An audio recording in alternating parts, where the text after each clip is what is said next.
BX1+. Le face-à-face. Le tax shift a-t-il réellement créé de l'emploi? Si oui, combien et dans quel secteur? La question divise les partis politiques, mais aussi les économistes. C'est une question qui n'est pas sans importance, puisque le tax shift, c'est l'une des mesures phares du gouvernement de Charles Michel, au moment où on discute de la formation d'un nouveau gouvernement. Donc savoir si cette mesure a porté ses fruits, c'est évidemment sensible. On va commencer par rappeler, Miliekoff, que le tax shift, c'était en théorie un glissement de fiscalité, mais que ça a fortement pesé sur le budget de l'État fédéral. Oui, globalement, entre 2014 et 2018, environ 250 000 emplois ont été créés dans le secteur privé. Mais quelle part de ces emplois découle directement du tax shift? C'est très difficile à dire. Selon une étude de 2018 de la KU Leuven, le tax shift et le saut d'index auraient permis de créer 73 000 emplois. Mais bon, c'est quand même difficile à dire puisque au cours de la législature, il a été répété à maintes reprises que cette mesure accusait d'importants déficits de financement et que les études sur l'impact de ce tax shift sur l'emploi menées par différentes institutions ont donné en fait des conclusions bien différentes. La dernière étude en date qui a d'ailleurs ramené indirectement le sujet sur le tapis, c'est celle de la Banque nationale. Une étude en fait sur les exportations, mais qui montrait que les entreprises n'avaient que partiellement utilisé la modération des coûts salariaux, donc via le tax shift et le saut d'index, pour renforcer leur position concurrentielle avec des prix plus bas et se remplir les poches. Une analyse qui a en fait fait bondir pour le moins la FEB. Les réductions de charges sur le travail ne sont pas utilisées par les entreprises pour remplir leurs poches de leurs actionnaires, mais pour poursuivre leur croissance en créant de l'emploi et en investissant dans l'avenir. C'est ce qu'assure la Fédération patronale. Alors, on va essayer de voir un petit peu plus clair dans ce débat, avec, comme à chaque fois dans le face-à-face, un débat contradictoire. Bonjour Edouard Rossens, vous êtes chef économiste de la FEB, donc la Fédération des entreprises de Belgique. Et bonjour Olivier Valentin, vous êtes le secrétaire national de la CGSLB, donc le syndicat libéral. Je vais commencer avec vous, Olivier Valentin. On a beaucoup entendu, notamment la FGTB, mais aussi la CSC, dire que le tax shift, ça n'avait pas rempli son objectif, que ça avait coûté très très cher. On parle de plusieurs milliards au budget de l'État fédéral. Est-ce qu'au syndicat libéral, on a la même analyse que les autres syndicats ou pas ? Tout à fait, on a eu la même analyse dès le départ que nos collègues syndicaux. C'est une analyse qu'on fait ensemble. D'abord, le tax shift, c'est un nom un peu bizarre parce que lorsqu'on parle des réductions de cotisation de sécurité sociale, nous estimons que c'est pas un tax shift, c'est simplement une réduction de cotisation de sécurité sociale, de cotisation patronale. Alors, l'objectif d'une réduction de cotisation de sécurité sociale, c'est, à notre sens, étant donné que la sécurité sociale est financée essentiellement par des cotisations sur le travail des employeurs, des travailleurs, c'est essentiellement d'essayer de créer de l'emploi. Et donc ici, on a vraiment, je pense que ça a été très bien, clairement expliqué dans l'introduction, on a clairement beaucoup d'interrogations sur la quantité d'emplois créés, les emplois qui sont réellement créés en raison de la réduction de cotisations sociales. Donc, la réduction de cotisation sociale, ça a coûté combien la sécurité sociale? Ça a coûté de l'ordre de 3 milliards et demi, 4 milliards. On dit presque 4 milliards, hein, c'est ça? Oui, c'est ça à peu près. Les derniers chiffres de la période 2018-2019 faisait état de 6 milliards et demi pour 2 ans, avec un déficit de financement de à peu près 2 tiers. Donc 2 tiers ne sont pas financés de cette somme-là. Donc ça veut dire qu'il y a 2 tiers en moins de rentrée dans les caisses de la sécurité sociale. Edouard Rossens, pour la FEB, le tax shift, ça a été un glissement de fiscalité ou ça a été juste une réduction de la fiscalité sur le travail qui a bénéficié aux entreprises? Il faut dire qu'il y a une certaine partie qui n'a pas été financée, tout à fait. Donc il y avait des axes qui ont été augmentés, évidemment, un taux de TVA qui a été augmenté. Donc, il y avait un certain financement. Il y avait aussi beaucoup de revenus de propriété et de capital qui ont été plus fortement taxés. On oublie ça souvent. Donc, il y a eu quand même un petit shift, donc un petit glissement. Il y a sûrement été un shift, mais c'est vrai que le financement n'a pas été à 100%. Pourquoi pas? Parce qu'évidemment, le gouvernement a aussi cru dans le fait qu'il y aurait des effets retour. Ouais. Donc, il y a un glissement partiel de la fiscalité, mais qui n'a pas compensé les manques à gagner pour la sécurité sociale. Je le résume comme ça pour les auditeurs. Hein. Je vais finaliser mon histoire. Évidemment, ce tax shift, une partie, ça crée de l'emploi. Qu'on vient de dire, l'étude du KU Leuven parle de 81 000 personnes sur toute la période. C'est encore une attente assez prudente, je dirais. Et il faut bien se rendre compte que chaque emploi qui est créé, ça fait, pour les caisses de l'État, ça gagne 30 000 euros par an. Donc, quand il y a une création de 80 000 emplois, il y a quand même des effets retours de 2,4 milliards sur une mesure qui a coûté à peu près entre 3,5 et 4 milliards, comme M. Valentin l'a dit correctement. Donc, si je vous entends bien, c'est compensé finalement. Il y a eu de financement par la fiscalité et de l'autre côté, il y a eu des effets retour importants. Oui, Olivier Valentin, vous êtes d'accord avec ce calcul ? Non, je pense qu'on surestime, les prémices sont bonnes, mais on surestime l'effet retour. Si on divise le coût réel de cette réduction de cotisation sociale, si on le divise par le nombre d'emplois qui sont créés, qui seraient créés de manière nette par cette réduction de cotisation sociale, on arrive à une forme de subventionnement qui tourne autour des 70 000 € par emploi subventionné. Alors, ça devient un petit peu paradoxal d'avoir de tels montants pour subventionner la création d'un... Ça fait cher de l'emploi, c'est ça que vous nous dites. Ça fait un peu cher de l'emploi. Ouais. Vous êtes d'accord avec ça, Edouard Rosen ? Non, c'est pas correct. Quand on regarde bien, selon les résultats de l'étude du KU Leuven, si c'est 80 000 ou un peu plus d'emplois, ça veut dire que ces emplois ont généré 2,5 milliards d'effets retour. Alors, on va peut-être pas donner trop de chiffres. Je pense que l'un n'est pas nécessairement contradictoire avec l'autre. La question, c'est de savoir combien coûte la subsidiation de la création d'un emploi. Oui. Et effectivement, quand un emploi est créé, il génère aussi un certain nombre d'effets retour. Donc, l'un n'empêche peut-être pas l'autre. La question, c'est surtout du ciblage dans la réduction de cotisations sociales, du ciblage clairement alors, sans donner trop de chiffres, pour qu'on s'y retrouve quand même, pour nos téléspectateurs et nos auditeurs, on avait dit que le gouvernement Michel, pendant la précédente législature, avait créé 250 000 emplois. On dit là, aujourd'hui, le tax chiffre, c'est 73 000, 75 000 équivalents de tremplin. On peut peut-être parler de 80 000 travailleurs. Ça veut dire que l'essentiel, ça a finalement été créé par autre chose que par le tax chiffre. C'était la croissance. Ça a été une création naturelle d'emplois. On doit évidemment parler un peu de chiffres. Donc, si c'est 300 000 emplois, il y a une certaine partie qui est créée aussi dans les soins de santé, par exemple. Ouais. Mais ça, c'est de l'emploi public. Oui, c'est de l'emploi public ou semi-public.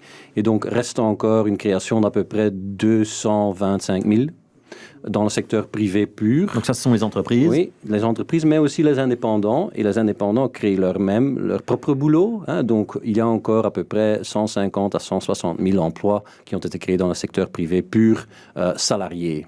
Est-ce que vous avez la conviction... L'étude dit qu'à peu près la moitié de ces boulots ont été créés grâce aux mesures du gouvernement. Donc votre conviction à la FEB, Edouard Rosen, c'est que sans le tax shift, donc sans cette réduction des cotisations, il n'y aurait pas eu 75 000 emplois ou 80 000 emplois. On serait ça, là. C'est clair. La création d'emplois dans l'emploi salarié serait à peu près la moitié de ce qu'il est aujourd'hui. Donc c'est utile. Donc c'est quand même de faire une réduction. Deux stades de foot bien remplis de gens qui ont un emploi grâce à ces mesures. Dans quel secteur ? Et est-ce que c'est essentiellement en Flandre, comme on l'a parfois écrit dans la presse, ou est-ce que c'était dans tout le pays ? La répartition je pense que dans toutes les régions, la création d'emplois a été assez bien. On voit aussi les taux de chômage qui vont dans la bonne direction dans les trois parties du pays. Ça, c'est clair. Ouais. Olivier Valentin, je vous ai vu faire la moue. Oui, parce que, en fait, d'autres études, entre autres une étude d'un professeur de l'université de Gand l'année passée, arrive pas tout à fait au même constat, arrive à un constat selon lequel la majorité, la grande quantité des emplois qui ont été créés dans la période du gouvernement Michel sont des emplois qui ont été créés en rapport avec la conjoncture internationale. Et donc, c'est un petit peu l'effet de dire qu'il y ait eu un tax shift ou qu'il n'y en ait pas eu, les emplois auraient quand même été créés. Et donc, c'est là qu'on arrive au point le plus délicat, c'est de savoir est-ce qu'on n'est pas dans une situation d'un véritable effet d'aubaine. Et donc, ce que nous souhaitons, si l'on utilise les réductions de cotisations de sécurité sociale de la sécurité sociale, c'est d'avoir la certitude que ces réductions de cotisations sociales se transforment en emploi. Aujourd'hui, on a eu une réduction de cotisations sociales, on a un déficit de financement dans la sécurité sociale, et on se dit que ces emplois auraient sans doute été créés même sans le tax shift. Alors à quoi servent ces sommes libérées ? La question, c'est de savoir est-ce que ça a augmenté la part des dividendes. C'est sans doute une des explications aussi avancées indirectement par la Banque nationale, en tout cas par rapport aux emplois créés ici, par rapport aux emplois en Belgique et peu liés à l'exportation. Mais c'est un des éléments les plus interpellants, c'est de savoir est-ce que cette réduction de cotisation sociale indirectement se retrouve dans l'augmentation des dividendes des actionnaires. Alors Edouard Rosen, je vais vous laisser répondre à ça. Est-ce que le tax shift, ça a permis d'augmenter le dividende des actionnaires, aux entreprises de faire du gras, pour le dire comme ça? C'est très clair. Donc le tax shift a diminué quelque peu les coûts de main-d'œuvre des entreprises. Et il y a un graphique de la Banque nationale de Belgique qui montre très clairement pourquoi est-ce que les entreprises ont utilisé ça. C'est bien pour réduire tout à fait au début du tax shift, même en 2015 déjà, de réduire leur prix à l'exportation de 3%. C'était une réaction assez immédiate. Ils étaient sûrs qu'il y aurait une presque stabilité des coûts salariaux, même une petite baisse, et donc ils ont baissé leur prix à l'exportation assez rapidement et fermement. Et donc ça permet de garder des parts de marché, voire de conquérir des parts de marché à l'export. C'est très clair dans la partie des exportations des biens. Là, la Belgique était vraiment dans une situation pas bonne. Entre 2010 et 2015, notre croissance des exportations, c'était moins bonne que l'Allemagne et la France, et loin même moins bonne. On était à 1,5 de croissance par an, en France et en Allemagne, plus 3, plus 4%. Donc entre 2010 et 2015, on avait un problème de compétitivité. Mais dès 2015, entre 2016 et 2018, on voit que la croissance des exportations des biens en Belgique a cru plus fortement qu'en Allemagne et en France. Mais donc quand Olivier Valentin dit que ça a servi surtout à gonfler le dividende versé aux actionnaires, il n'a pas raison. D'abord, les entreprises ont fait baisser leur prix à l'exportation. Donc ça, c'est la première phase. Première phase, ils ont aussi embauché beaucoup de personnes pour les volumes qui ont cru. Et par après, ils ont aussi beaucoup investi. Il faut pas... Donc vous nous dites que l'argent n'a pas servi à aller dans la poche des actionnaires. Voilà, ça c'est clair. Ils ont aussi beaucoup investi dans la digitalisation, ce qui est très nécessaire, et dans le verdissement de l'économie. Là où il est certainement pas allé, c'est dans la poche des travailleurs. Parce que la loi sur la norme salariale, donc la fixation de l'évolution maximale des salaires, interdit que les travailleurs puissent recevoir le produit de la réduction du tax shift, la réduction de cotisation sociale. Alors, la logique sur laquelle on peut s'étonner, c'est le fait de dire pourquoi est-ce qu'on interdit que ça puisse se retrouver sous forme d'augmentation des rémunérations. Par contre, on n'interdit pas que ça puisse se transformer en augmentation des dividendes. Et si je prends rapidement 3 chiffres, on a une diminution du coût de production par entité sur la période 2015-2018, on a une augmentation des prix par produit, et donc on a par définition une augmentation aussi de la marge bénéficiaire pour les entreprises. Alors, essentiellement les entreprises qui n'exportent pas, pour être précis. Oui, mais ça c'est un raisonnement sans qu'on tient compte des investissements et des taxes payées par les entreprises, et ce qui reste, c'est un concept assez fiable de la rentabilité nette des entreprises, et là on est tout près, les dernières 4 années, tout près de la moyenne à long terme. Donc, les entreprises n'ont pas, pour le moment, des bénéfices super élevés. Ça vous choque ou même ça vous chagrine qu'on puisse dire que le tax shift a servi quand même un petit peu à rémunérer les actionnaires ?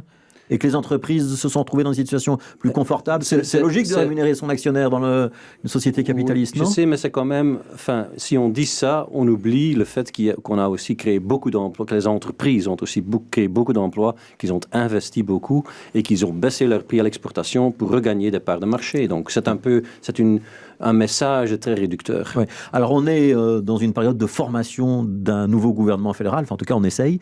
Je vais vous demander votre analyse à l'un et à l'autre. On va essayer de conclure le débat là-dessus. Le tax shift, il faut le maintenir, il faut en refaire un nouveau, ça va réellement permettre de créer des emplois, ou au contraire, et j'imagine que j'ai déjà une petite idée de la réponse, il faut y renoncer parce que c'est en train de gréver les ressources de la sécurité sociale qui est déjà en difficulté financière. Allez, on commence avec vous, Edouard Rossens. Pour nous, le tax shift qui a été fait était très importante pour, comme je viens de dire, les exportations de biens, et on a bien fait sur ce point-là. Maintenant, le problème, c'est évidemment que nous ne sommes pas très compétitifs dans les services, et surtout dans les services digitales. Et là, on arrive à tout le problème de l'e-commerce, où en Belgique, on n'est pas fort. Donc, je pense que le prochain gouvernement va vraiment se pencher sur cette problématique et voir comment on peut être plus fort dans l'exportation des services dans l'e-commerce et des choses comme ça. Ça veut dire pas un tax shift généralisé sur l'ensemble des secteurs, mais des mesures ciblées dans l'économie numérique. Oui, mais ça peut aussi se faire que ça a à voir avec certaines réglementations dans le marché du travail pour pouvoir, par exemple, travailler le soir. C'est très important. C'est le travail de nuit pour les centres de logistique que vous visez. Le travail de soir. Ouais. C'est quoi la différence entre le soir et la nuit pour vous ? Le soir, c'est jusqu'à 23 heures. Hein? Ouais. Je ne me demande pas le travail de nuit, c'est pour le secteur logistique. À la réponse d'Olivier Valentin, j'imagine qu'on n'a pas la même analyse. Non, tout à fait. Dans le sens où aujourd'hui, on a vu qu'on a créé une difficulté supplémentaire dans le financement de la sécurité sociale. Et pour nous, la sécurité sociale reste primordiale. Alors, le plus grand défaut de ce tax shift, c'est le fait d'avoir cru que naturellement, il allait s'autocompenser.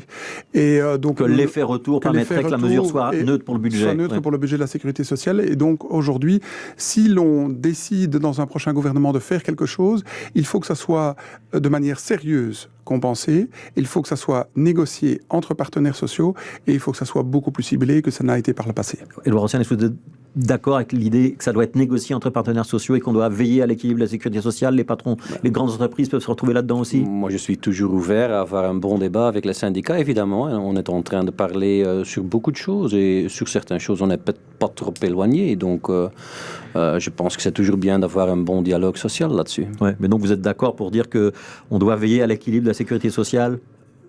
En gros, oui, ce n'est pas le but d'avoir une sécurité sociale qui ne soit pas financée, évidemment. Mais moi, je crois qu'on doit faire ça vraiment via la stimulation de l'emploi, surtout. Merci beaucoup. Donc, Édouard Rossens, chef économiste de la FEB, la Fédération des entreprises de Belgique, et Olivier Valentin, secrétaire général de la CGSLB, donc le syndicat libéral. Merci pour ce débat. On espère qu'on n'a pas donné trop de chiffres et que tout le monde a bien compris ces notions d'économie. Merci à vous deux.